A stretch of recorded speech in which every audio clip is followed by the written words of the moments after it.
Good afternoon, Battlefielders. My name is Pwn, and this is episode 3 of Battlefield 4 Gun Reviews, focusing on the Ace-53 SV. The Ace-53 SV comes in with a whopping 43 max damage and a very impressive minimum damage of 30.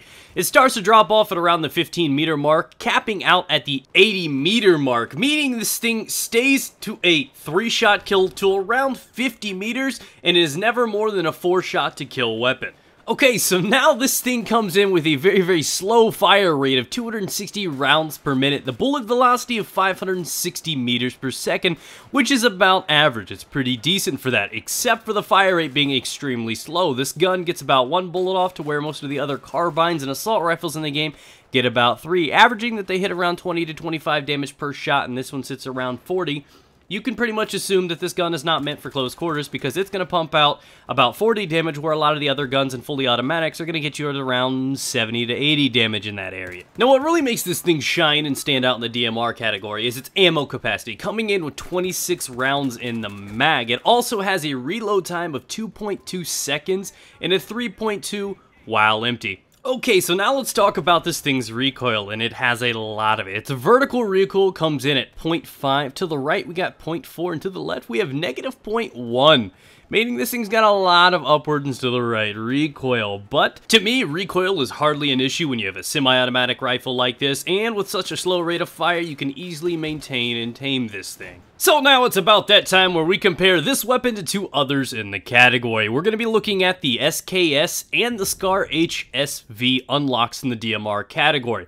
Now you can see that the Scar H is almost identical or very close, with a few giveaways here and there, to the Ace-53 SV. The one major difference being it does have a little bit better bullet velocity, not too big of a difference, but the big deal is the 26 rounds in the Ace-53. That right there is 5 more additional shots than both of these weapons, allowing it to easily take down 1 more person per mag. That means a lot in this game and should not be looked upon lightly. On top of that, you can see the SKS has a much better fire rate, but again, even then, it's not going to stand up to most of the other carbines and assault rifles in the game, so I think with the slightly less damage the SKS has, the rate of fire I don't really think compensates for that, because you're going to run into a lot more 4-time to kill, 4-shot to kill situations than you would with the Ace-53 or the Scar HSV, and honestly, with a gun that basically performs only consistently in medium range, you're going to find yourself not wanting to use the SKS over this weapon. So now you've seen how it stacks up statistically to the other ones in there. Now let's talk about the feels. How we feel. Let's open up. Let's talk about our feelings. This gun is the only, let me repeat, the only DMR that I use, the only one that is worth using in my opinion. The Scar HSV is a close second, and I mean a close second. So I won't, punch you in the throat with my foot if you, decide to use the Scar H, but if you use any other DMR, or actually a couple of them are okay, but I mean, this is the best one. If you're going to use any DMR, use the Ace-53. The other ones aren't half bad, but again, it's got decent damage, it holds on over distance, and it's got 26 shots, something that's just incredibly important with this weapon, so it feels good. I have this confidence when I'm playing on maps like Zavod, when I've got a lot of range in there. And on top of that, it's also one of my favorite Conquest weapons. You're going to run into a lot of medium to long range fighting, so if you are a big Conquest player and you've not tried this weapon out, learn to do it. You're not going to want to run around with a high rate of fire weapon on something like Conquest, because they're larger maps, there's more wide open situations than expected, and that's something you need to understand. Now let's talk about the advantages of this weapon. The pros for this weapon is its damage. The way that it holds on over distance just makes me moist in so many ways. It's absolutely beautiful. On top of that is its ammo capacity. Sitting at 26 shots is very impressive in the category to match and compensate for the slow rate of fire, but also to go alongside with the crazy amount of damage that this gun holds on to over range. Now the one big drawback, and it's the same one that every one of the DMRs really has, is it's just not good at close quarters.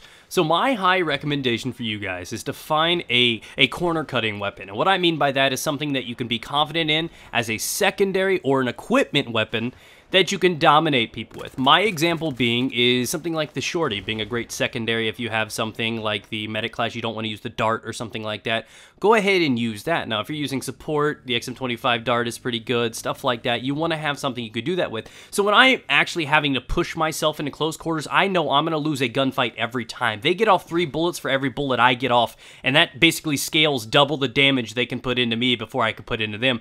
Therefore, I'm going to lose every close quarter gunfight against any competent person with, hands, eyes, and is living. It's just not going to happen. So my recommendation is find a nice complementary secondary like the G18 if you're good with it, something like that can actually kill people as if it was a close quarters primary. So that's one big advantage, one big piece of advice I can give you guys while using this, because again, it just dominates everything in mid-range. I would take this gun over any other gun in mid-range, any other gun in the game, mid-range.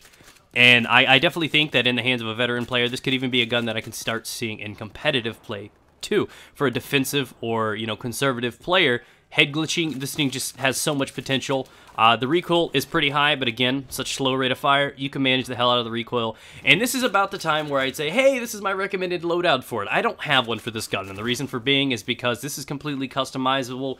You just run through the damn line and tell me what you want on top of it, and it works out for you guys. I like the Coyote sight, but I like a handful of the medium range scopes too. It holds on to damage, so a little bit of magnification can't go wrong.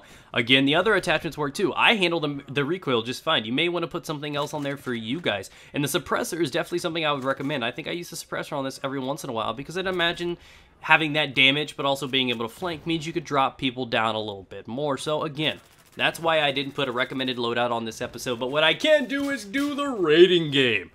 I grant this gun on a scale of 1 to moist, 5 stars.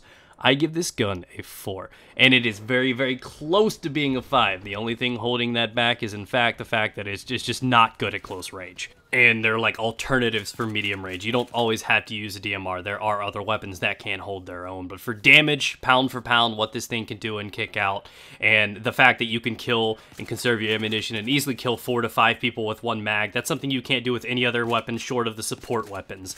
And that, for me, means a lot if you're trying to put down a whole squad running across a wide open area or something. It does come in handy. So thank you guys for watching. Be sure to teabag that like button. It'd be great if we could hit 2K likes. And I'll catch you guys soon. Leave a comment. Let me know what gun you would like to see next in the gun review show. See ya, guys. Stay moist.